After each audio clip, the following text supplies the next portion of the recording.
What happens when a war that seems controlled suddenly explodes into chaos? When an enemy thought beaten rises from the shadows and strikes everywhere at once? How does a superpower armed with technology and confidence lose its certainty overnight? And how can a single moment erase years of victory? In January 1968, during the sacred Vietnamese holiday of Tet, the North unleashed a storm. Across more than 100 towns, villages, and military bases, the Viet Cong and North Vietnamese army struck without warning. American troops who had celebrated the New Year in calm awoke to gunfire, flames, and confusion. The enemy was everywhere in the cities, in the countryside, even within the walls of the American embassy in Saigon. The Tet Offensive was more than a military campaign. It was a reckoning. It shattered the illusion of progress, exposed the limits of power, and turned the tide of public opinion against the war. For America, it marked the moment when victory no longer felt possible. For Vietnam, it was the moment when sacrifice became the price of unity. This is the story of how the war changed in a single dawn, and how one offensive rewrote the meaning of victory itself. By the end of 1967, American commanders believed victory was only a matter of time. The numbers seemed to prove it. More enemy soldiers were being killed each month than ever before. New highways cut through the jungles. New bases rose from the mud. And the South Vietnamese army stood larger and better equipped than at any point in the war. In Washington, officials spoke of light at the end of the tunnel. To the American public, the war appeared to be turning toward conclusion. But beneath the surface, the illusion was already cracking.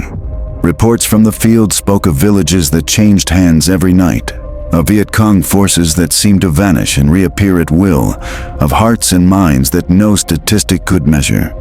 The countryside remained a chessboard without borders, where victory was never permanent and control was only borrowed from the next sunrise. In Saigon, American officers measured progress in graphs and percentages. They believed that firepower and technology could grind the enemy down by sheer weight. Yet the war they were fighting was not defined by numbers. It was a war of endurance, of patience, of invisible movement beneath the visible. The enemy was not losing, only waiting. Inside the jungles of North Vietnam, a very different calculation was underway. Hanoi's leaders watched the American optimism with quiet precision. They knew that military defeat was less important than psychological collapse. Their objective was not to match America bullet for bullet, but to break the illusion of control. They called it the General Offensive and Uprising, a campaign that would shake the war at its foundation. In the cities of South Vietnam, civilians tried to believe the words of American generals. They were told that the enemy had been pushed far away, that the new year would bring peace. Markets reopened, families prepared for the Tet holiday, and the streets filled with colored lanterns. It was the calm before the shock. The illusion of progress was not a lie told by one side to another. It was a belief shared by both. The Americans believed they were winning because they could count the dead. The North believed they were winning because they could endure the living. In that fragile balance of confidence and suffering, history waited for its breaking point. In the heart of Hanoi, far from the bombed rail yards and rationed streets, the Politburo of North Vietnam met in quiet determination. Their war had entered its third year against the most powerful nation on earth, and yet the dream of reunification burned as fiercely as ever. They understood that victory could not be measured by territory. It would come when the enemy lost the will to stay. Throughout 1967, the North gathered its strength in silence. Columns of soldiers moved down the Ho Chi Minh Trail under the cover of rain and darkness. The trail itself was a living artery, a network of jungle paths, hidden depots, and river crossings that defied destruction. American aircraft dropped millions of tons of bombs, yet the flow continued. Each bridge rebuilt, each convoy that reached the south, was a quiet act of defiance against an empire that measured progress in explosions. The planners in Hanoi studied the South Vietnamese cities with surgical patience. They observed how American forces concentrated along major bases, leaving urban centers thinly guarded. They saw how the Tet holiday, a sacred celebration of renewal, would bring an unspoken truce. That pause would be their opening. The plan they conceived was as audacious as it was perilous. Coordinated attacks would erupt across more than 100 towns and military installations at once. Guerrilla fighters and North Vietnamese regulars would strike deep into enemy territory, exposing the vulnerability of the American presence. In Saigon, small units were ordered to infiltrate even the heart of the capital, to show the world that no place was safe. For Ho Chi Minh and General Vo Nguyen Giap, this was not only a military campaign, it was a psychological operation aimed at the world's perception of the war. They did not expect to hold the cities. They expected to hold the world's attention. If the offensive could ignite rebellion in the South and shake American faith at home, then it would succeed without conventional victory. To their commanders in the field, orders were written with the language of sacrifice. Thousands would not return. Villages would vanish. The North would bear the cost. Yet the leadership believed that the blood of one generation could redeem the destiny of the next. In the quiet before Tet, the streets of Hanoi appeared almost serene. Women sold fruit in the markets. Soldiers marched in simple formation, and the air carried the scent of incense for the coming festival. But behind that calm, maps being folded, weapons oiled, and final orders sealed. The greatest gamble of the war was about to unfold, not in the jungles or the mountains, but in the hearts of men who believed that history could be forced to turn by will alone. The first explosions came before dawn. In the stillness of early morning, when the air was heavy with incense and the streets of Vietnam glowed with lantern light, the peace of Tet shattered. From the Mekong Delta to the gates of the northern citadel of Huế, the war burst into the open. No warning, no declaration, only the sudden thunder of gunfire echoing through temples and homes. In Saigon, American soldiers woke to the rattle of automatic fire outside their barracks. The embassy compound, long considered untouchable, was under assault. Viet Cong commandos breached the outer wall, their silhouettes flickering in the searchlights. Inside, Marines fought room to room, their uniforms stained with smoke and sweat, disbelief written across their faces. The war had reached the very heart of American power in Asia. Across the countryside, small towns that had never seen battle were engulfed in chaos. In Ban Mae Thuo, Quang Tri, and Can Tho, local garrisons fought through streets they once patrolled in peace. Market stalls burned, shrines collapsed, and the air filled with the cries of civilians caught between two armies. For many, the war that had always felt distant was suddenly at their doorstep. The attacks were not random. They were synchronized, precise, and relentless. Every province, every city, every outpost faced the same eruption. The enemy was no longer hidden in the jungles. They were standing in the open, challenging the myth of control. American and South Vietnamese forces responded with overwhelming firepower, reclaiming ground hour by hour. But the shock had already done its work. In the city of Huế, ancient capital of emperors, the offensive became a siege within the larger war. Streets lined with temples turned into corridors of fire. Soldiers fought from house to house, unsure who was friend or foe. The perfume river ran dark with silt and ash. For nearly a month, Huế became a battlefield of ghosts, a place where the living and the dead seemed to inhabit the same silence.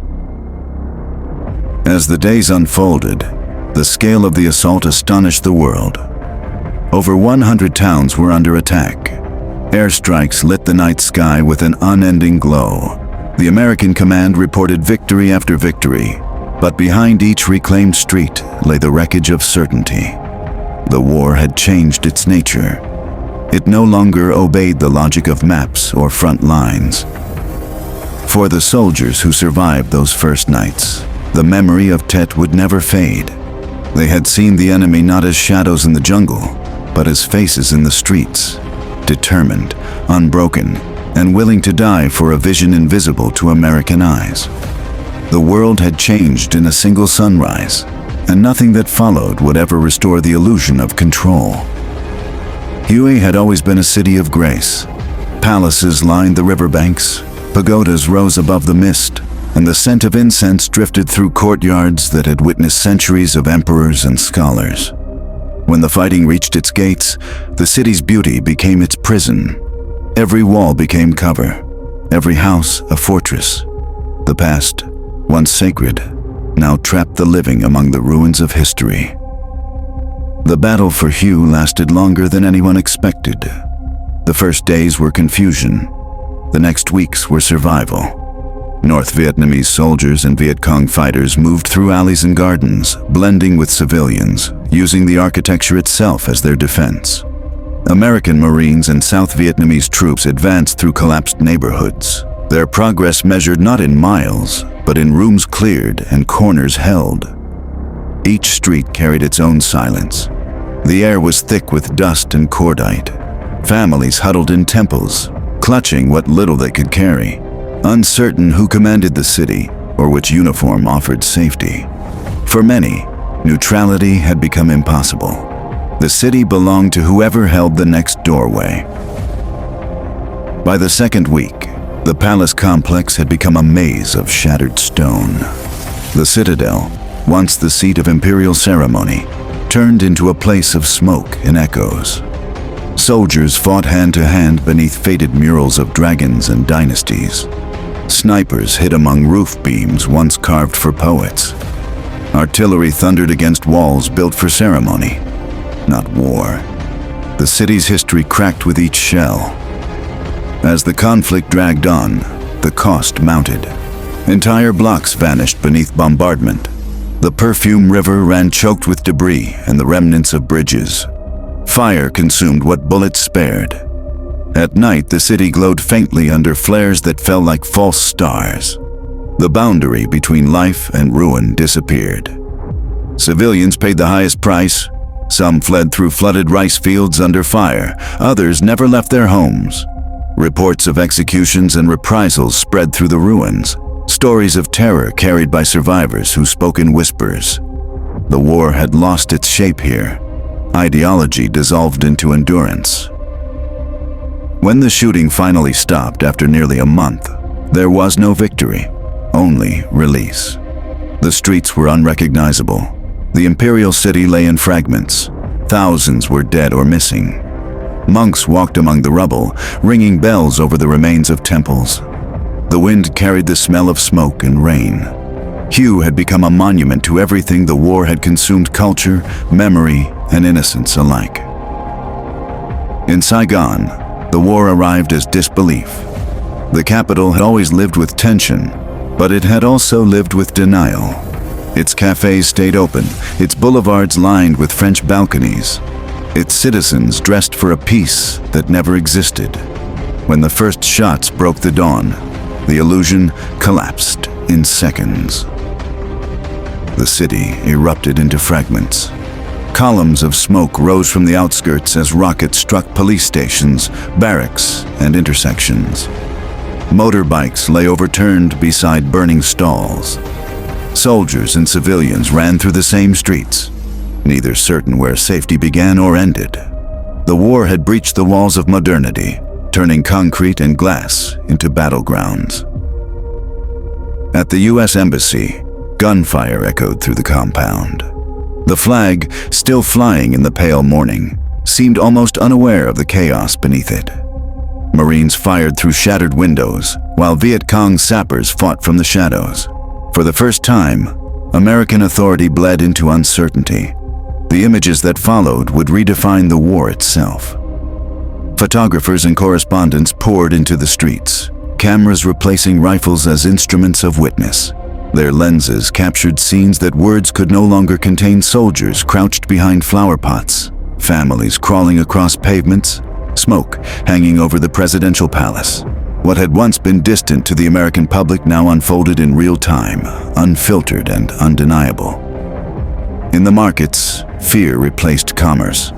Women gathered their children and fled toward the canals, while men dragged the wounded through corridors of flame. Even temples, places of refuge for generations, became temporary shelters of grief. Saigon had become a mirror in which the world saw the cost of certainty. By nightfall, the city flickered under the glow of tracer rounds. The skyline, once a symbol of order, was a silhouette of confusion. American and South Vietnamese forces fought to reclaim intersections already abandoned by the enemy. Every building taken revealed new losses hidden inside. When morning returned, Saigon was quieter but changed forever. The streets were littered with fragments of propaganda leaflets and spent casings. Trucks carried away bodies covered in cloth, while loudspeakers promised control restored. Yet the calm felt hollow. Beneath the ashes, faith in victory had begun to fade. In the days that followed, the city rebuilt its facade. The restaurants reopened. The officials returned to their desks, but something in the air had shifted. For the first time, the war felt not just unwinnable, but endless. Saigon no longer stood as the heart of resistance. It stood as proof that even the capital was not immune to collapse. The Tet Offensive did not end on the battlefield. Its deepest impact was felt half a world away, in living rooms and offices where the war had always seemed distant. For years, Americans had watched the conflict through numbers, briefings, and official optimism. Tet broke that language. It replaced the vocabulary of progress with images of contradiction, embassies under attack, allies in confusion, victory declared amid destruction. Television carried the war into every household. The screen no longer showed triumph, but exhaustion. Footage of soldiers crouched behind walls, of civilians running through fire, of villages emptied overnight, stripped away the idea that technology could guarantee control. The myth of steady progress, once protected by distance, dissolved in the immediacy of broadcast truth. Public confidence began to fracture. Questions multiplied faster than answers. If the enemy was weak, how could he strike everywhere?